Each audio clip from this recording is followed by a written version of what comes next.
नमस्कार मित्रांनो, square foot कसे काढावे हा आपला प्लॉट आहे. 40 फूट लांब आणि 50 फूट रुंद. मग याचा आपल्याला स्क्वेअर फूट काढायचं आहे. तर याचं स्क्वेअर फूट कसं काढता मित्रांनो? हा आपला प्लॉट आहे. प्लॉट.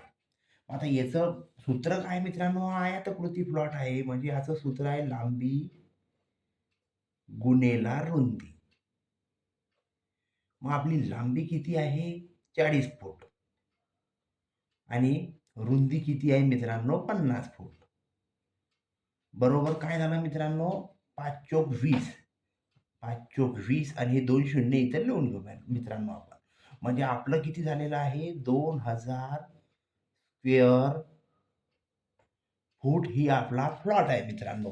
यानुसार तुम्ही कोणताही प्लॉटचं स्क्वेअर फूट काढू शकतात. एकदम सोप्या पद्धतीनुसार. आपल्याला व्हिडिओ कसा वाटला मित्रांनो, कमेंटमध्ये नक्की सांगा आणि आपल्याला असे व्हिडिओ जर आवडत असतील, तर आमच्या YouTube चॅनलला सबस्क्राईब नक्की करा. आम्ही असेच व्हिडिओ आमच्या YouTubeवर अपलोड करत असतो. धन्यवाद.